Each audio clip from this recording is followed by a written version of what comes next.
So, do you prefer whites or reds?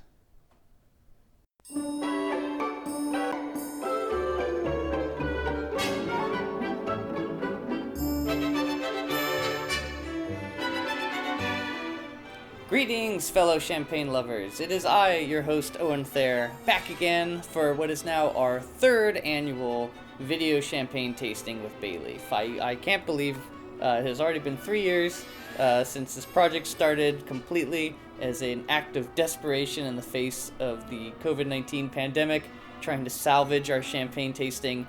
And now here we are 3 years later. And I guess this is apparently your guys' preferred method of tasting champagne. So I didn't necessarily see that coming, but I'm pretty thrilled to be here recording another video for you guys. So super excited about all the positive feedback you veterans have given me, and hopefully there's a few new people watching this video as well. I hope you really enjoy it. I know you're going to enjoy the wine, because we have, as always, an outstanding selection of fine champagnes for you to try today. And I'm really excited to get into it. Here's a quick list of the wines we'll be tasting tonight, so you guys can get them in order in advance. We're going to start off with the Louis Roederer Brut 242, always a classic. Then we're going to move on to the Gimonet Brut Cuit Blanc de Blanc, followed by the Marc Ebrard Brut Selection. And then lastly, we'll be tasting the Gaston Chiquet Brut Tradition. Now, of course, this is, as you know, a pre-recorded YouTube video tasting. It's not a Zoom thing where it's live or anything like that. Obviously, you can hit the pause button, so don't feel pressured to taste through all the wines all at once. If you want to pace this out, make this a multi-evening event, that's totally cool. If you want to get blitzed on all 4 wines in just one sitting, that's totally fine too. It's your tasting, you're in control. Each of your tasting kits comes with an order sheet that has pricing and technical details for each of the wines. But for right now, don't worry about that. We just want you to focus on the wines themselves when you're tasting through them without any kind of outside concerns. But when the tasting is done, I do highly encourage you, please fill out those order forms, get them to Beth as soon as you can, because not to get too apocalyptic about it, but champagne has gotten a lot harder to get a hold of in years recent, especially this year, and it's going to be even worse next year. So please, if there's something you like in this tasting, if you have a favorite, something you want to put in your cellar, put it on the order sheet, get it to Beth right away, and stock up now while you have the ability to do so. But anyway, with that prophetic warning out of the way, let's go ahead and crack open the first wine so that you guys have something to sip on while I lecture you about how cool champagne is. Go ahead and grab the Louis Roederer Brut 242, and let's give that guy a pop. But before you open the ding-ding bottle, we need to go over proper wine opening procedures for bottles of champagne, because I don't want anyone to lose an eye, and I've seen it happen. At least I've seen situations where theoretically someone could have lost an eye. So I don't want you to experience a similar theoretical situation. Let's hop over into the tasting chamber. Let's figure out how to open this bottle safely. Okay, so I know most of us probably don't spend a lot of time thinking about how to open a bottle of champagne, but it is important to do it safely. And believe it or not, there is a unsafe, potentially dangerous way of doing it. That's the way I typically see people doing it, where they just take the cage off and then they're walking around with the bottle with the cork sitting there, setting it down, talking to people, pointing at it. Don't do that. I'm serious. And if you're rolling your eyes at me right now thinking, oh, what could be so dangerous about a champagne bottle? I want you to imagine that cork at the top flying at your face at 25 miles per hour. Because seriously, there's 5 or 6 atmospheres of pressure behind that bad boy. It wants to come out, and it will at some point pop out if it's not held in place by something. So the most important thing is you never want to take your hand off the cork once this thing is undone. And so obviously, the foil isn't exactly providing that much stability, but this metal thing, this wire thing is. This is called the cage. This metal cage is what's keeping the cork on top, because like I said, there's a lot of pressure behind there. The bottle wants to pop the cork out, and this cage is preventing it. As long as this cage is fully secure, this bottle is completely safe. But once you undo the cage, which I think is 1, 2, 3, 4, 5, 6 twists. It's always 6. Maybe that'll be on Jeopardy one of these days. Probably not. Anyway, once you've got that cage undone, this bottle is locked and loaded. So you do not want to play around. You do not ever want to let your thumb off the top of the bottle like this. So just keep your thumb on there. And then the trick is you want to hold onto the cork really tightly, but you want to twist the bottle. And so as you twist the bottle, that gives you more stability, and you will feel the cork start to push itself out. So then you just have to kind of guide it out. And now, so this is where you could kind of let it go with a big pop, and everyone's like, "Yay!" But I like to do the stupid psalm trick where you're trying to get just the little barest whisper. Oh, that's pretty good. I like that. That was pretty satisfying. So anyway, there you go. You just have safely opened a bottle of champagne. Go ahead and pour yourself a glass of that. We will discuss it in a moment, but first I want to give you a nice historical and stylistic overview of just what is champagne and why it's so cool. And I kind of wanted to go on for a little while this time, so I didn't want you to be waiting for some champagne. So go ahead, take a sip. When we're done with the overview, we'll come back and we'll talk about what specifically you are drinking. So, champagne. It's just a sparkling wine that's made in northern France, specifically in the Champagne region, not far from Paris. Because sparkling wine was literally invented in this region, it's tempting to refer to all sparkling wines as champagne, but this shorthand erases the combination of geography, soil types, and historical and cultural expertise that makes champagne a truly unique product from generic sparkling wine. Yeah, I mean, it's not a coincidence that all other sparkling wine regions in the world look to champagne as inspiration. All champagne is generally a blend of one or more of the following three grapes: Chardonnay, Pinot Noir, and a weird one called Pinot Meunier, which you don't really see outside of Champagne very often. In general, Chardonnay produces the driest, most mineral styles with lots of citrus and apple flavors. Pinot Noir gives the wine more body and boasts red fruit flavors of tart cherry and strawberry. And Pinot Meunier is considered the fruitiest of the bunch and imparts notes of dark cherry, raspberry, and can contribute some spice notes. Traditionally, the world looks down on Meunier as the inferior grape, but they don't know what they're talking about. A champagne that is 100% Chardonnay is called a Blanc de Blanc, signifying it's made entirely from white-skinned grapes, and conversely, if the champagne is made entirely from the red grapes, Pinot Noir or Pinot Meunier, it is called a Blanc de Noir. The region is divided into three major sub-regions. You got the Côte de Blanc, which is famous for its white chalky soils, hence the name. And that works out great because Chardonnay does really, really well in these chalky soils, so the region is completely dominated by it. Then you have the Vallée de la Marne, which is a river valley with mostly sand and clay soils, which works really well for the red grapes, especially Pinot Meunier. You find the best Meunier in the Vallée de la Marne. And lastly, the Montagne de Reims. This is the traditional heart of Champagne. The soils there are quite varied, and so all three grapes do really well, but they're most famous for their Pinot Noir. You may also have noticed that most champagne bottles do not have years listed on them. That's because most are non-vintage, meaning they're a blend of multiple vintages. So this is a necessity in champagne because of the cold, unpredictable weather. You can't guarantee that your grapes are going to get fully ripe every year, so what they do is they hold the wine from good years in reserve and blend it into the wine from rougher years to achieve a balanced wine in every year. In really good years, a champagne maker will declare a vintage, meaning they'll bottle wine made exclusively from that year's fruit. These wines tend to be the highest quality and most complex champagnes available, but they're also expensive.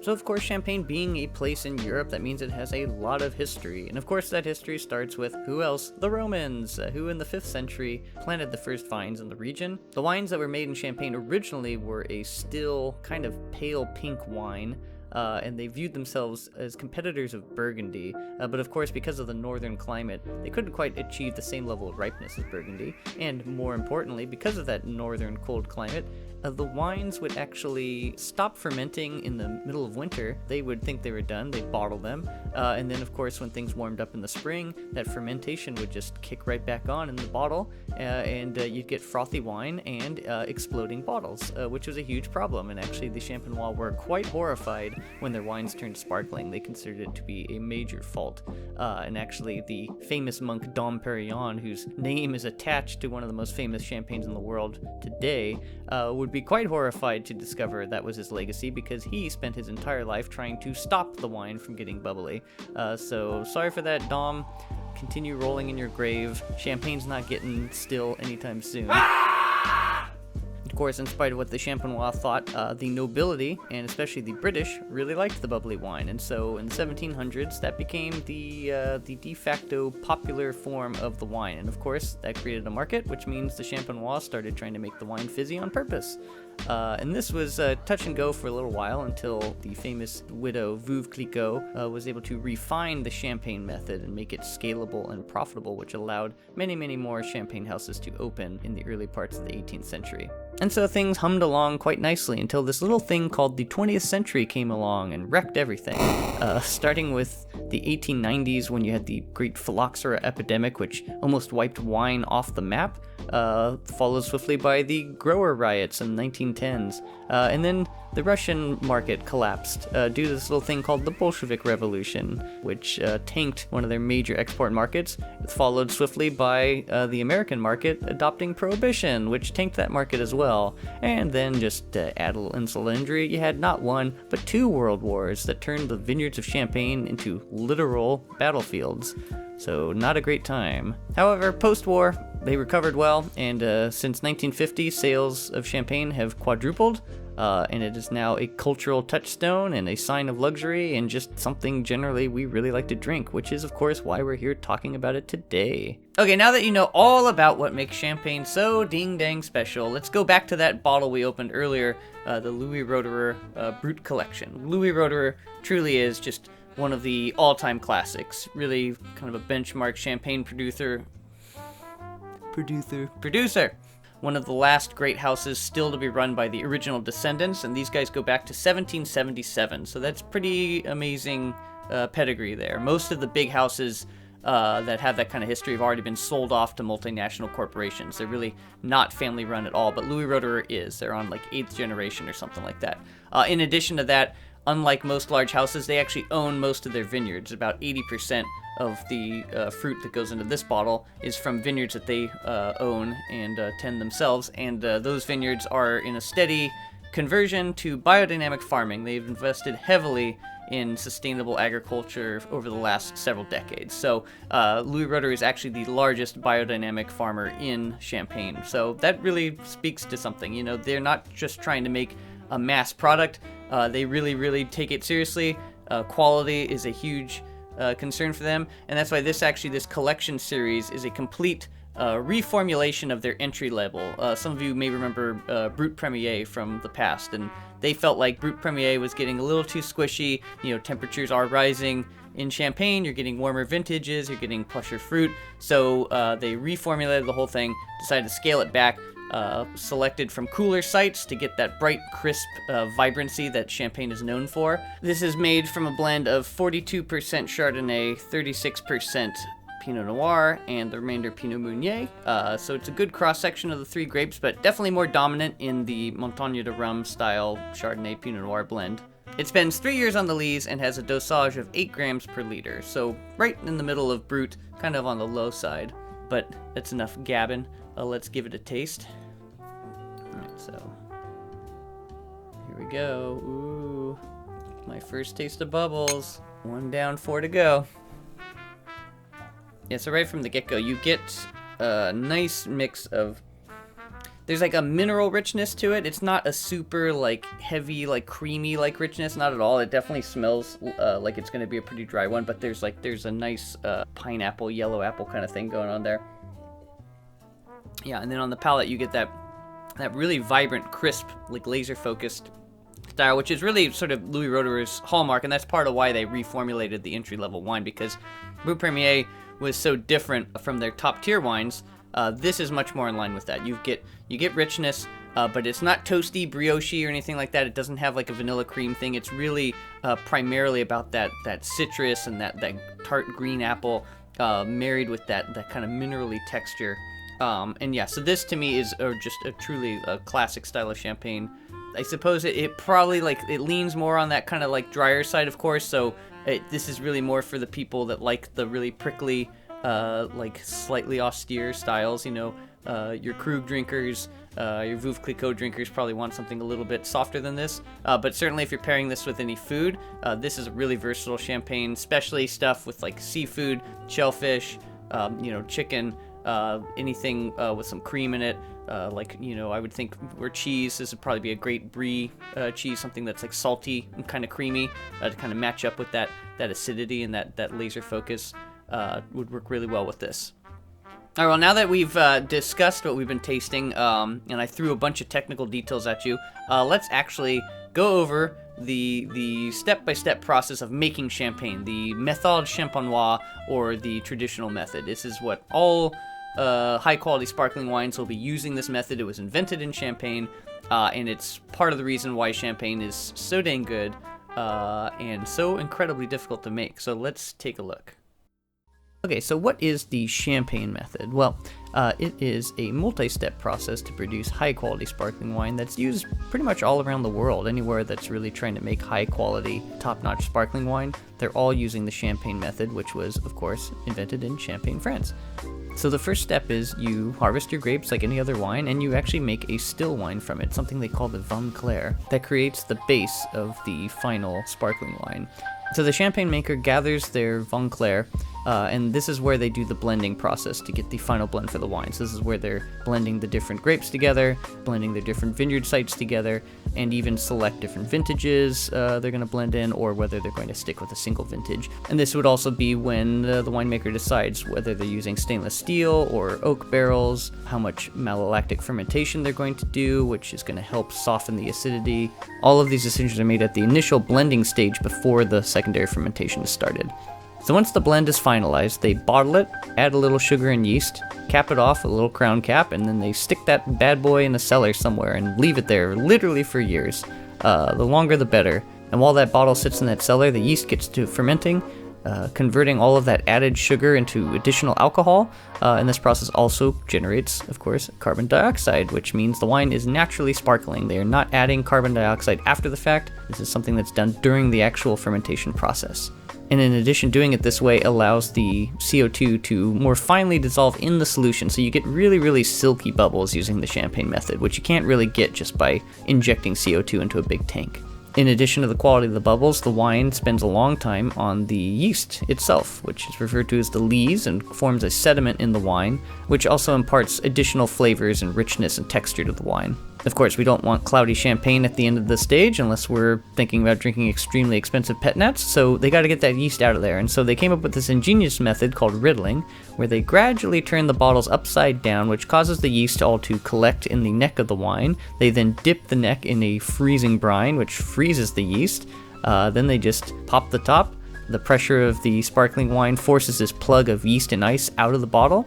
The wine is naturally filtered that way, and then you just top it off with something called the dosage, which is a mix of wine and sugar that brings the wine to the final desired dryness level. Now, of course, dosage has become a big issue these days. Everybody wants to know how much sugar is in this, how much sugar in this, and I think we all tend to think about it the wrong way. The dosage is generally not about making the wine sweet, although it can be, but anything labeled brut, that is a very dry wine.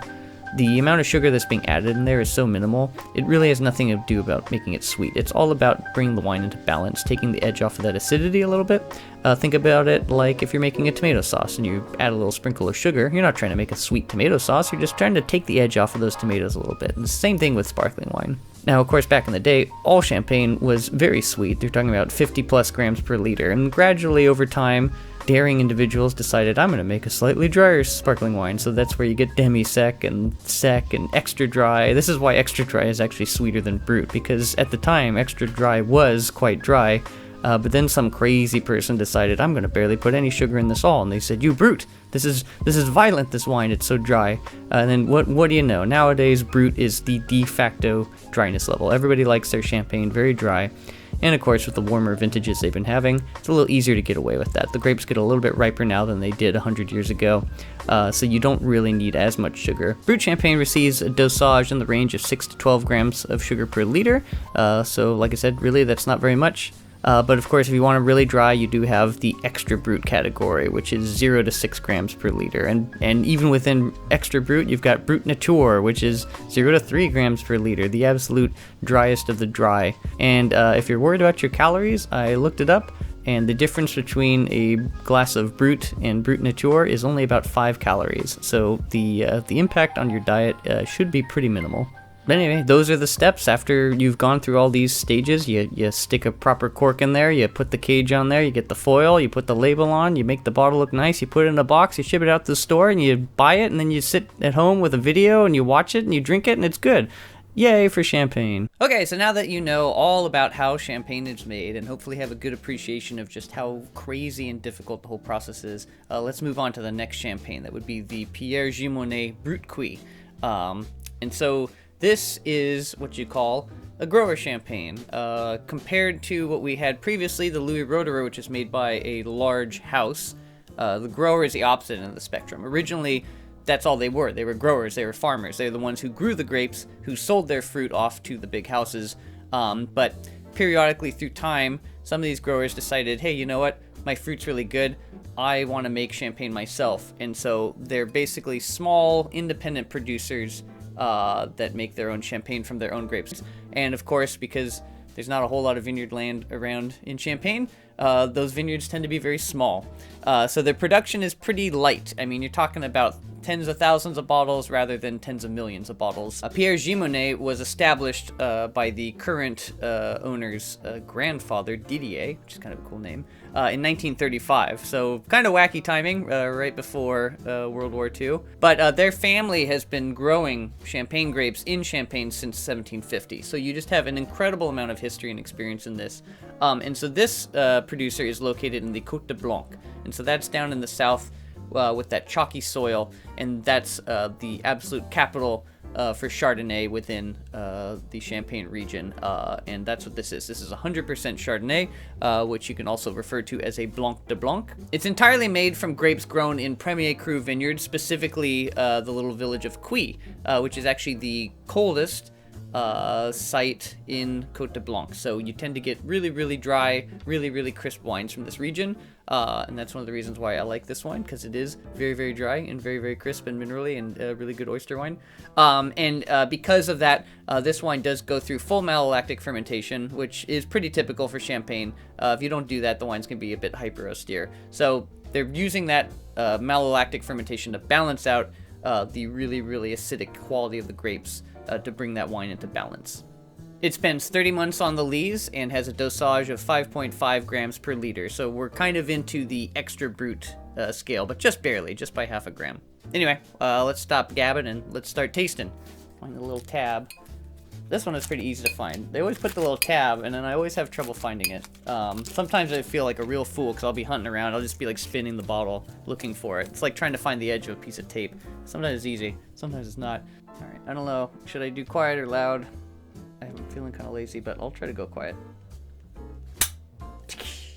No explosions this time. So yeah, there's the nose on this one relative to the Roederer, I think, is just a little bit more delicate. Like there's even just a slightly kind of like a white blossom thing, but you know, the main thing you're getting there is like, you know, almost like that Meyer lemon zest, you know, that kind of that citrusy, you know, like minerally nice. It smells like a dry wine. Yes, and then on the palate, very much so. I mean, you really like the primary thing you're getting there. It's like those like lemony, citrusy, green appley kind of notes there, which is about what you'd expect, and kind of like a limestoney minerality to it. So yeah, this is kind of your ultimate oyster wine. This is gonna just pair absolutely fabulous with any kind of shellfish, probably seafood in general. That's all gonna work really well with this. Yeah, this is one where I'd kind of picture more like a manchego or like a dried aged cheese kind of thing. Something that's like I said, a little bit delicate to match it. But hell, I don't need to tell you what to eat with your champagne. Eat anything. Champagne, it doesn't, like, we're all talking about like a really broad spectrum here of virtually all champagnes are very versatile with any kind of food pairing. So there might be something that works a little bit better than another one, but seriously, these wines work with just about everything. All right, so now we've tasted what Chardonnays bring into the table. Let's go taste a wine that has more of a Pinot Noir focus. So go ahead and grab the second bottle in the list, the Marc Hébrard Cuvée Selection, and let's give that one a taste. Okay, so you should all have in front of you now the Marc Hébrard Selection Brut. So this is the next wine, and so this wine is a higher percentage of Pinot Noir as kind of the dominant element, with some Chardonnay mixed in as well. It is specifically 65% Pinot Noir, 35% Chardonnay. Spends 24 months on the lees, has a dosage of 6 grams per liter, and does also go through full malolactic fermentation. So, and Hebrar is actually more of a modern grower. They were established in 1964. And really, it's around like the 60s, 70s, and 80s is when you really see this big explosion of the growers deciding, hey, I'm not selling my grapes anymore. I'm gonna make my own wine. So these guys, someone got struck by the lightning bolt of inspiration in '64. I don't know, maybe the hippie movement inspired them or something like that. Maybe they're trying to build a wacky commune or something. But whatever it was, in 1964, the Hebrar family decided we're gonna make our own champagne. To hell with the rest of you houses, and so they've been making it ever since. But anyway, enough about that. Let's crack it open and give it a taste. See, this one is easy to eat open too. These little foils have been so generous, and so far not a single exploding bottle. It's because I think I actually kept them cold enough this time. If your bottles are frothing over, it's probably because they're not cold enough. Let's see. I'll let this one pop because that's more fun. More of a thud. I guess I just don't know how to have fun. Oh well. So yeah, so this is Pinot Noir based. So Pinot Noir, you know, you tend to get more body, and there's kind of typically like a classic like cherry skin, kind of dark cherry thing. But that being said, there's a fair amount of Chardonnay in here as well. But I would definitely expect this to be a little bit richer, a little bit fuller than the Gimonet especially. It's kind of hard to... Whoa. I don't know if that got on camera, but it jumped out of the glass. Literally jumping from the glass. But yeah, so right there on the nose, you're getting more of a kind of a fresh fruit, kind of berry, red fruit kind of element there. And I think that's definitely the influence from the Pinot Noir. It's kind of hard to see because you look at it and you see a white wine, and we don't associate, the color yellow with fruits like strawberries or cherries or raspberries or things like that. So it kind of takes a little bit of reprogramming your visual sensory connections, but I would definitely say that it's there. Yeah, ooh, yeah, and then, yeah, on the palate there, this is still quite dry. Like I said, we're at the bottom of the brut scale, edging into extra brut. But there is, it's like that tangy, kind of like cherry, raspberry thing. It really kind of reminds me of raspberries, and it's pretty like silky. But this is also, it's not too toasty. Some champagnes, they get really, really heavy with the brioche, with the bready, yeasty thing. That's always going to be a factor to a little bit, just because the wine spent a long time on the yeast in the bottle. So they're definitely going to pick up character from the yeast cells, but they don't always go run away, and this one definitely hasn't. Yeah, and there's like a little hint of like spice on the nose there too. Even though this is all stainless steel age, there's no oak on any of the wine. So yeah, it's really cool. So to me, like, yeah, I mean, like, first thing that's popping in my head is like cranberry sauce, of course. Like something kind of tangy with a little more flesh to it would be great. So of course Thanksgiving would be really nice. I think this would pair really well with all kinds of roast meat, roast fowl, roast duck, especially if you do like a duck l'orange or something like that.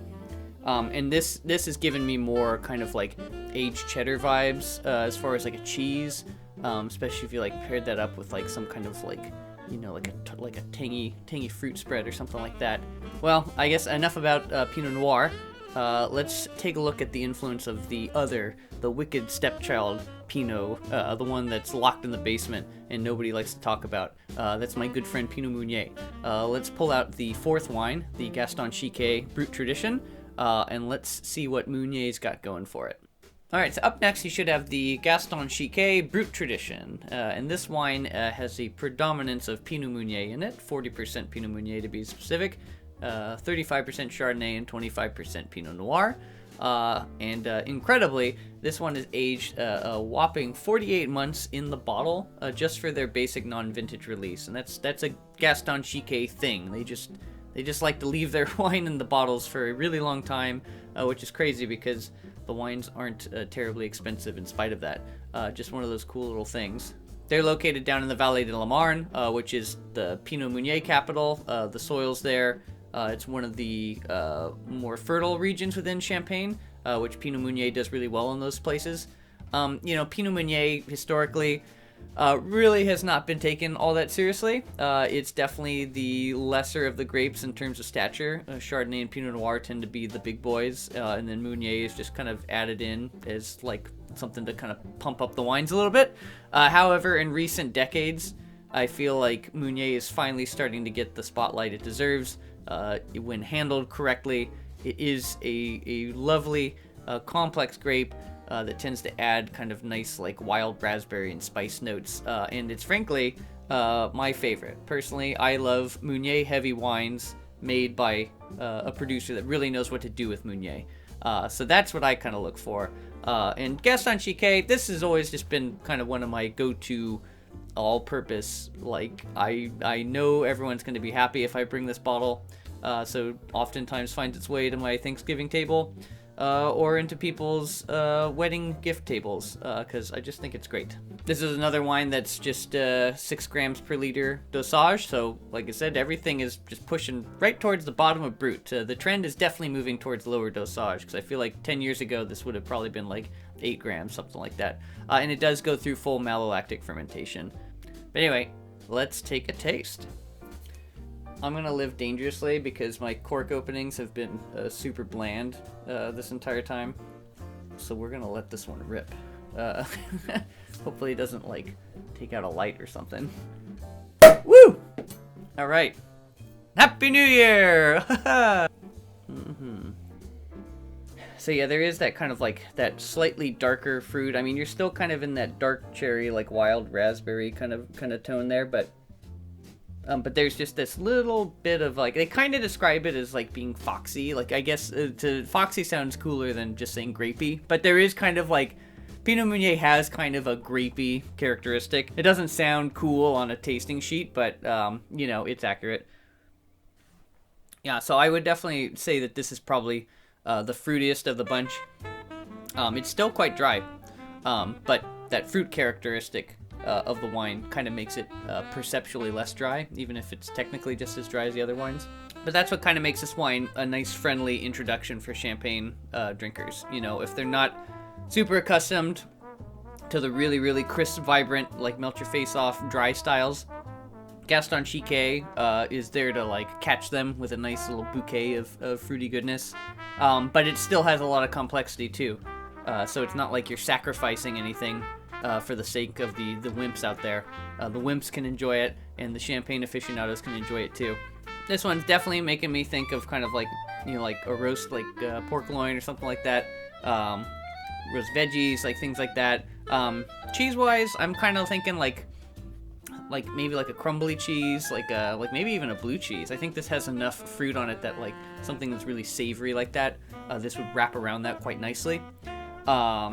Definitely a good turkey wine too. Thanksgiving, you know, I think this is quite versatile. You know, probably potentially the most versatile of the wines we've had, because it's got some hardiness to it. Those red grapes do give it a little more body that help it stand up to heavier foods, but it isn't lacking in acidity either, so it can cut through them as well.